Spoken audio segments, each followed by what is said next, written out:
Seen dollar sign Binge like powder lines, white like snow. Indictment code 200. Rope cables, tell lads fables. Grave from the cradle, my raps is fatal. Deadly. I murder weak rap, the cold hood turned me that. Hey yo, LAZ man, if you need music promo, business promo, brand promo, holla at me man. Shoot me a DM at Real Saint Lads on Instagram or send me an email at thegempopllc@gmail.com. I got promo packages that start at $1 and go up to a rack. Get at me. Shout out to the bro Duran. Shout out to the whole South Bronx, the whole Bronx. If you from the Bronx out there, leave a comment. Let me know what hood you reppin', what block, what Ave, what street, what projects. You heard? Z-Man Suicide Polo with the ski man. You already snow cone.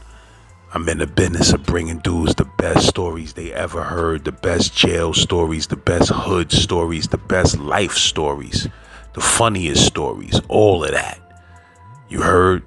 This is the #1 story channel in the game. If you ain't hip, get hip. If you ain't subscribed yet, subscribe now. Hit that bell so that every time I drop a new episode, you get a straight notification to your phone. That's a whole flaxseed. Z-Lord, get at me. And, you know, back then it was all macheteros. Only macheteros and rat hunters were in Clinton. They was the strength there. So, and you couldn't hit a Latino brother back then without a green light from the Boricuas. You understand me? You could not hit a Latino.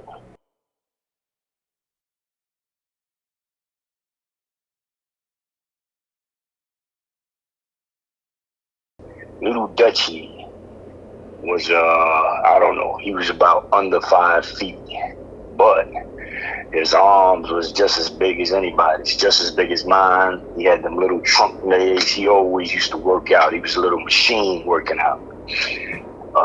So I'm trying to remember if Duchy was with me in Clinton before this or after this. All right, let's go. All right, so he was probably with me after this, but in Clinton. I want to tell you that Duchy is like the one brother that was the funniest brother I ever met in my 27 years inside the wall, right? He's the kind of dude that could just make you laugh every day. And so before I get to the story, I'm going to tell you one of the examples. In Clinton, you know how the showers are in Clinton, Maine, right? You got everybody like, I don't know, 30 dudes in there lined up. Showers go, you know, on one side, then you got the dudes on the other side of you. It's hard to explain, but it's a long shower room. 20, 30 dudes in there at the same. So Duchy, one day I'm over there a little close to Duchy, so I look to my right. Little Duchy's butt naked. Now you see, I learned a long time ago to keep the drawers on in the shower. You know, that was, you know, that's something I learned from old school brothers from PR. So I always kept my underwears on, and everybody, for the most part, kept their underwears on. But the only one that didn't give a fuck was Dutch. Dutch take everything off, and not just take everything off, but when you look that way, Dutch is bending over, touching his toes, washing up. Homeboy used to make me, I used to crack up anyway. Shout out to little Duchy. So one day we was in one-upper. I was reading the newspaper in the day room. So I'm reading paper. I hear a little commotion. I looks to my left.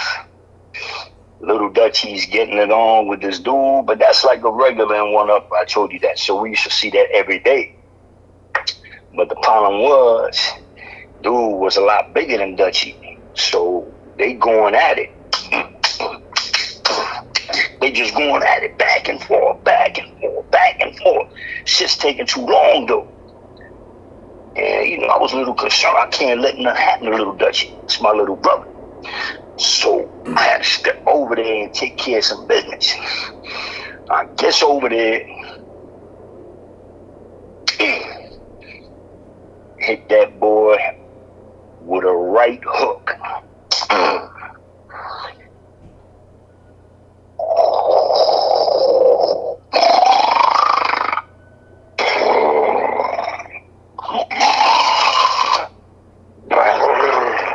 You hear this dude, he is snoring so loud.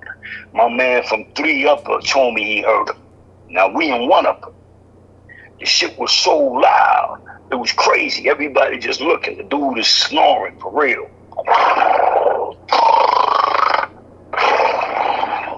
So, you know, CO came rushing in because, you know, that's like right in front of the bubble, right in the, you know, in the little passageway. So he came in, and I know he seen who did it because he was right there. So when he came, but I never seen this CO before, by the way. So he rushed in there. He looked at the brother snoring. He looked at me. He looked back at the brother snoring. And he grabbed the dude next to me. He heard the brother that was standing next to me. He knew it was me that did it. I guess he didn't want to approach me. So he grabbed the other brother and herbed his ass. And I'll tell you, man, to me, that's one of the funniest stories that happened in 1 Upper. That was another reason why, you know, dudes wasn't trying to fuck with my jewelry there that I told you about. You know, I kept my jewelry on. One of the reasons was that they seen that knockout. You know, after that, you know what I mean? You got to think a few times before you try to take these jewels. The kid Duchy, where he was from? Yeah, that's funny. I seen something about another Duchy in Brooklyn. I'm talking about Bronx Duchy from 167. He a Spanish cat or he black or what? Spanish, but he was in 1 Upper with us. That's why I told you it was 3 of us that were Spanish. Me, Ding Ding, and Duchy. And little Duchy was there before I got there. Him and Ding, they was already there, so they was happy to see me. So little Duchy, you know, like I said, he's a real short dude. He's powerful. A lot of dudes will know him. But I seen this little story you had on Dutch. I don't know who that is. That's a different dude. You said y'all was in the bathhouse in Clinton. He just didn't give a fuck. It's just that's the way he took his showers. He would bend over, practically touching his nose to clean his ass. When he's cleaning his ass, he's opening the shit up and bending over real and cleaning his ass like that. And, you know, you just don't see that in Clinton, Maine, you know, in that shower room. You do not see that. But yo, we used to be cracking the fuck up because he do it every time. So I stopped looking that way. Like when I'm in the shower with Dutch, because you know he's my little man, we go into the showers together. But I had to stop looking over there because the first time I did it, I was cracking up all day, all night. And when I told him about it, he didn't give a fuck. He started laughing. So yeah, that there is something I didn't want to leave out, man. From 1 Upper and little Dutchy, you know, give you a special shout out, Dutchy. I seen him also. We went to Orchard Beach together. He had a little baby when he went home, beautiful little baby girl, and now he changed his whole life around. That's all he do is work construction and take care of his family. He don't want nothing to do with the streets. Why? Because Dutchy knows no matter how hard the shit gets out here for you, it's still 10 times better than it's gonna be for you in a prison cell. In Clinton, the Bronx had their own court, Puerto Ricans, like what was that court situation was like in your life? All right, so in Clinton, what happened in Clinton, I love Clinton. Clinton is like you could stay out in the yard almost 8 hours a day. You heard? You could stay out morning rec, afternoon rec, and night rec. This shit's crazy. They got these special yard days where you just stay out for 8 hours at a time. So in Clinton, you know, everybody got their little courts. It ain't really that hard for you to get a court in the, you know, because they got like 1,000 courts, you know, for eating and all that, where you could cook at. So it ain't that hard to get that. it may be hard to get the court of your preference. You understand me? You ain't gonna get the court of your choice, because there's some choice courts that dudes want, like the one I had, 254. That's a real choice court. Now, the working out situation, of course, I had a court. Oh, let me tell you something about that. In the 80s, right? It's some funny shit. In the 80s, I got the Clinton, 88. So I don't know nothing, man. I'm just a boxer, professional fighter. I'm kicking ass and taking names. So I have been through a few situations there. What happened, they sent me to Clinton because they blamed me for an arson charge, attempted murder of 110 inmates. The medium I was in, there was a big fire. So the dude was saying that it was me. So, after a little further investigation, they was trying to, interrogate me, because remember, I was young back then. This is my first time up north. So they had like the captains coming down, trying to pressure me to tell on myself, really, because they wasn't asking me questions about nobody else. They just trying to get me to tell on myself. What jail you said that was again? That was Adirondack. Me and Nut, that's where I met Nut. When I met Nut, Nut had like 15 pair of sneakers. I never seen that before. But he was my roommate in Adirondack. It was 3 of us in that room. It's like a nice big room, lockers, beds. So the dude's bed, like I said, somebody lit his bed on fire, and his whole room went on fire. So the fire trucks had to come. It was a big deal. Why niggas wanted to burn that kid out though? Well, this what happened. He thinks it was me because what happened is he used to work in a box. They got porters in the box, and then they come back to the room. You got a job in the box, you clean it up. Mm-hmm. So they the ones that get to deal with the dudes in the box, like take shit back and forth. So I don't know what happened. The dude that was in there that I had my foot on his neck, he was sending me shit from the box. So he told me he had sent me 2 bundles. So I was waiting. I didn't say nothing. 2 days went by. I finally asked the brother, yo, what happened to that? He said that the dude never gave him nothing. But I seen this dude high 2 straight days in a row. So I'm like, yo, I don't know, man. I was getting real mad. But what happened is, so like I said, a little after that, days later, his whole room went up in flames. So, like I said, they interrogated me for like a week. And they just finally said, fuck you. And they shipped me out to Clinton on a PK draft one night or one morning. I can't remember. So when I get to Clinton, about 2 days later, guess who's on the same gallery with me in Clinton? Who? The dude that got his burnt bed up. Ain't there some shit? You see that? See how he had told on you? Corrections is? Yes, he told. I'm not saying he told on me, but he was screaming at me out the window. Because remember, once they burnt his bed up, they put him in IPC.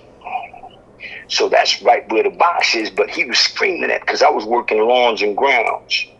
So I was going over there, and he was screaming at me out the window how he's going to kill me, going to get me. He knows it was me. So that, come on, that's real loud. I never called him a snitch though. So what happened is, when we got to Clinton, this shit was crazy. I seen him walking up the stairs. I said, oh shit. So I goes back to my cell, and I tell my neighbor about the situation. My neighbor's name was Guadalupe. Some brothers will remember Guadalupe was the vice president of the macheteros back then. So, and back then it was all macheteros. Only macheteros and rat hunters were in Clinton. They was the strength there. So, and you couldn't hit a Latino brother back then without a green light from the Boricuas. You understand me? You could not hit a Latino without But in fact, the Boricuas would do it themselves if it had to be done. It was real strict back then. So anyway, I got real tight with Guadalupe, and he told me, and you know, when you first get to a match, you know what I'm saying? You kind of, you know what I mean? You don't know what's going on. You found a whole bunch of dudes that's never going home. So you start, you know, you kind of, anyway, him and I got tight. So, and I'm going to tell you a longer story about him later on, but for now, I want to tell you about this one. He told me, yo, I'm going to go with you or whatever. I said, nah, you ain't coming with me, brother. Pero I need something. Right? So when they crack our cells, in Clinton, everybody's cells gets cracked together. So I was able to run up to the dude, you know, on the line, we walking out. And I said, yo, what's up? I said, I'm saying in Spanish, what you want to do, man? You was talking a lot of shit over there. They wow, you know, I'm going to do something to you real bad right now in Spanish. And he said, no, espérate, no, bro. Más nunca, you know, yo nunca dije nada. You know, I never said anything about you. Everything's good. I know it wasn't you. The whole shit. But right there, at least Guadalupe and them, they knew I was down for my business. You understand me? Because I didn't let nobody do it for me. I did it myself. And also, so a little after that, when Guadalupe saw that, they had a contract on a dude that was right on the company. He owed some money. You know, back then, drugs, forget it, man. This shit, you know, you think it's now, man, back then, this shit would be flooded. So he owed crazy money. So Guadalupe got the contract. So he told me, yo, man, I want you to come with me. I'm going to take, you know, I know what I got to grab in there. I just need you to hold him down. So we went up, you know, like I said, that was like my initiation to the maximum prisons, right? It's not my first time, you know, but for the maximum in Clinton, that was my first time. I went in there, hold them down, you know, and Guadalupe went in there with the pillowcase and just took everything. So that's what I'm telling you about my relationship with Guadalupe. So look at what happened. One day I goes out to the yard. Oh, there's a lot of things that happened there. Whew, I'm not just thinking about it right now, but I'm going to tell you what happened real quick. There was some real names there at that time, legendary name that you hear about. So I was a porter in Lower F. You know, I got me a job right away, Lower F porter. That's where everybody that's new, I think they come into Lower F. I can't remember, this is 1988. I was in Lower F, they be putting people in that shit before you go to population. But it was regular population people on Lower F too. Exactly. And long-term keep locks. Yep, like keep lock, yep. That's why I was there. Exactly. So I'm the porter, you know, and one day there's somebody threw a can, right, at my feet, an empty can. So I was like, I didn't know what, yo, you should have seen, man. I went berserk with that can. I went berserk. I went over there and threw it at the dude in the cell. Boom! Man, what the fuck you throwing the can at? And he was like, yo, man, I was just trying to get your attention because I was talking to the dude and he was in the way. I said, mother, don't play with me. So we, you know, anyway, it was a big, crazy scene. So we already agreed we're going to see him in the yard. Now, the dude's name, let me try to remember his name. He was real pop. He was Ocano 40. That was his name. And he was, was it Cano 40? I can't remember. It was one of them dudes, real, how do you say, you know, dangerous dudes. So what happened is, before we went out to the yard, my neighbor and another dude had spoke to him and explained to him that I was just a crazy young dude. I didn't know, and blah, blah, blah. So they squashed it. That was the first beef I almost got into. Or the second, right there. Before I even got out to any part of Clinton. You know, I was in Lower F still. So what happened is I goes out to the yard, and you was talking about the courts in the yard. So I'm gonna tell you how it is. I went out there and I started doing pull-ups. You know, I'm doing my pull-ups, I'm doing my dips, and next thing I know, I'm surrounded by some Spanish dudes, a bunch of them. It's about 6 of them. And I'm like, yo, what's up? And they asked me, yo, and this is in Spanish though, who told you you could work out on this court? I'm like, what the fuck? What? See, I didn't know nothing. You know what I mean? I did not know that you got workout courts too that belong to the people. You cannot work out there without permission. So as we standing off, you know, I'm in my stance. I'm ready because I think they're gonna attack. Guadalupe came running. Oh yeah, espérate, ¿qué pasó? You know, he want to know what's happening, but he figured it out right away because you know the rules of the courts. So he told, you know, he grabbed me. He said, "Man, come on," and he told them, "Yo, I'll talk to you later."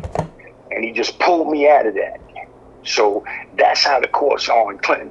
If you ain't down with somebody that got a court,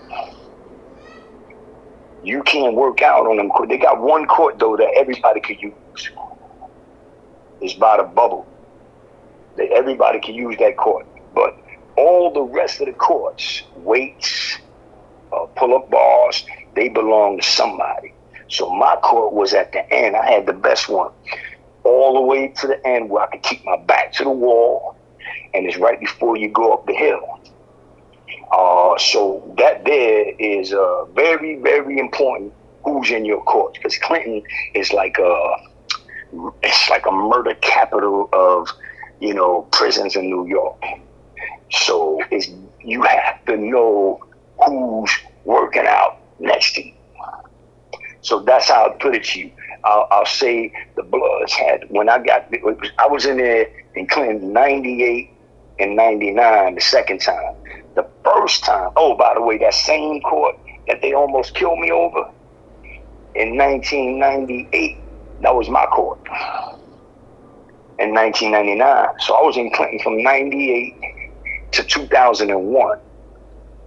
And so, like I told you, I don't know who else got courts. I just know about my court. You know what I'm saying? I know I had the 254 court with Pete Espada, that boxer I told you about. That he used to be a professional boxer, Latin assassin.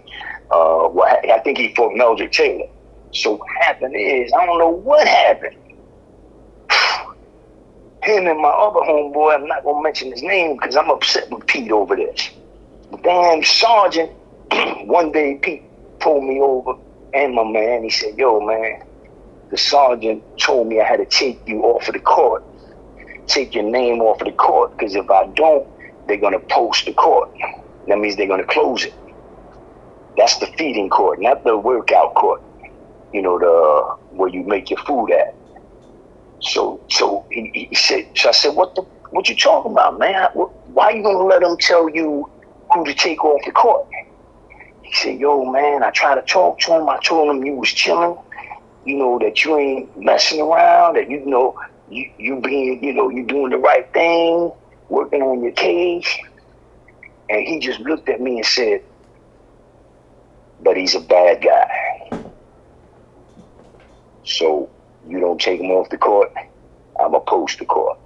So, like I said, that's how it is over there. And Clinton is very, you know, courts that's what's so good about Clinton. You know, you go to the yard, you got your territory. Where most yards, you know, it ain't too much territory. You know what I mean? Them little courts. I used to hide out in 254. Anybody that knows 254, I used to get right behind the stove. And that's what happened. The sergeant was mad because they could not see me. You understand me? I go there, smoke my blunt. And just, you know, while I smoke, they can't see me. Then I come back out, chill out, stay on the court by myself. That's why Pete couldn't understand, you know, what was I doing wrong.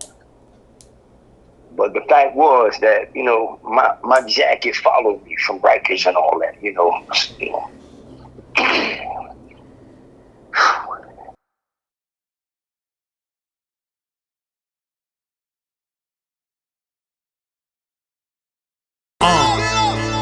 Seen dollar sign Binge like powder lines, white like snow. Indictment code 200. Rope cables, tell lads fables. Grave from the cradle, my raps is fatal. Deadly. I murder weak rap, the cold hood turned me that. Hey yo, LAZ, man, if you need music promo, business promo, brand promo, holla at me, man. Shoot me a DM at Real Saint Lads on Instagram or send me an email at thegempopllc@gmail.com. I got promo packages that start at $1 and go up to a rack. Get at me.